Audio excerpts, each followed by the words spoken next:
یقیناً ہم سب جانتے ہیں کہ زندگی میں بہت دکھ تکلیفیں ہیں اور ہم سب برداشت کرتے ہیں، مگر جیسا کہ ہم نے سنا شروع سے ایسا نہیں تھا۔ کیا غلط ہوا؟ آئیے سنتے ہیں گناہ کی کہانی۔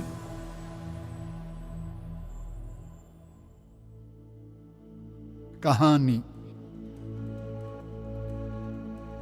خدا نے پوری کائنات، آسمان، زمین، پیڑ پودے، پانی اور خشکی کے جاندار کو پیدا کیا۔ خدا نے آدمی اور عورت کو بھی بنایا جو خدا کی خاص پیدائش تھی، اور ان کا نام آدم اور حوا رکھا۔ خداوند نے جتنے بھی جانور بنائے تھے، سانپ ان میں سے سب سے چالاک تھا۔ خدا نے آدم اور حوا کو ایک بہت خوبصورت باغ عدن میں رکھا، جہاں پر ہر قسم کا پھل پھول تھا۔ وہ ایک خوبصورت اور اچھی جگہ تھی۔ خدا نے ان سے کہا، تم سب پیڑ پودوں کے پھل کھا سکتے ہو، سوائے ایک پیڑ کے پھل جو اچھے اور برے کی پہچان دلاتا ہے۔ خدا نے کہا، تم اس پیڑ کے پھل کو نہیں کھانا، اگر تم کھاؤ گے تو تم مر جاؤ گے۔ آدم اور حوا نے اس خوبصورت باغ کے تمام چیزوں کا لطف اٹھایا، اور وہ خدا کے ساتھ بہت پیار سے رہتے اور بہت سکون تھا۔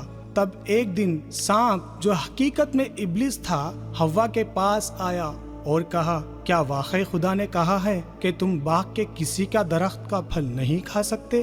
حوا نے سانپ سے کہا، ہم باغ کے درخت کا پھل کھا سکتے ہیں، سوائے اس درخت کا پھل جو باغ کے بیچ میں ہے، جو اچھے اور برے کی پہچان دلاتا ہے۔ خدا نے اس پھل کو کھانے سے منع کیا اور کہا، اسے چھونا تک نہیں، ورنہ تم مر جاؤ گے۔ تب سانپ نے عورت سے کہا، تم ہرگز نہیں مرو گے، بلکہ خدا جانتا ہے کہ جس دن تم اس پھل کو کھاؤ گے، تمہاری آنکھیں کھل جائیں گی اور تم خدا کے مانند نیکی اور بدی کے جاننے والے بن جاؤ گے۔ جب حوا نے اس پھل کو دیکھا تو وہ اس سے بہت دلخوش اور خوشنما لگا، اور حوا نے اس پھل کو کھایا اور اپنے شوہر آدم کو بھی کھلایا جو اس کے ساتھ تھا۔ تب ان دونوں کی آنکھیں کھل گئی اور انہیں احساس ہوا کہ وہ ننگے ہیں۔ انہوں نے پیڑ کے پتوں سے اپنے لیے کپڑے بنا لیے تاکہ وہ اپنے جسم اور شرم کو ڈھانک سکے۔ تب آدم اور اس کی بیوی حوا نے خداوند کی آواز سنی۔ خداوند نے آدم کو پکار کر پوچھا، آدم تم کہاں ہو؟ آدم نے جواب دیا،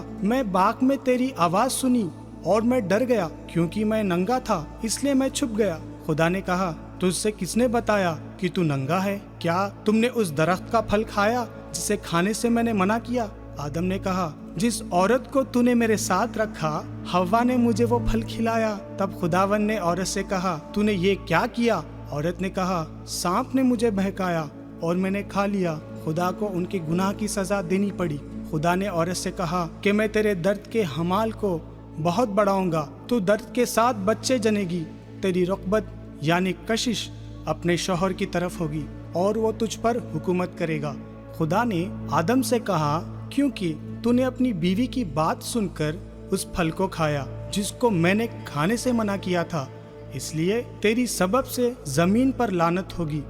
تو محنت مشقت کر کے عمر بھر کی پیداوار کھاتا رہے گا، تو کھیت کی سبزیاں کھائے گا، تو اپنے ماتھے کے پسینے کی روٹی کھائے گا۔ اپنی اولاد کے پیٹ بھرنے کے لیے تجھے محنت کرنی پڑے گی، اور ایک دن تو مر جائے گا اور دوبارہ اسی مٹی میں جا ملے گا جس سے تو بنا ہے۔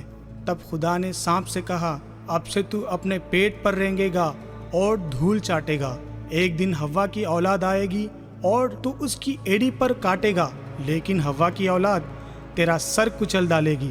خدا نے آدم اور حوا کے لیے چمڑے کے کرتے یعنی کپڑے بنائے تاکہ وہ اپنے جسم اور شرم کو ڈھانک سکے۔ آدم اور اس کی بیوی حوا کو اس خوبصورت باغ سے نکال کر بھیج دیا تاکہ وہ کھیتی کرے۔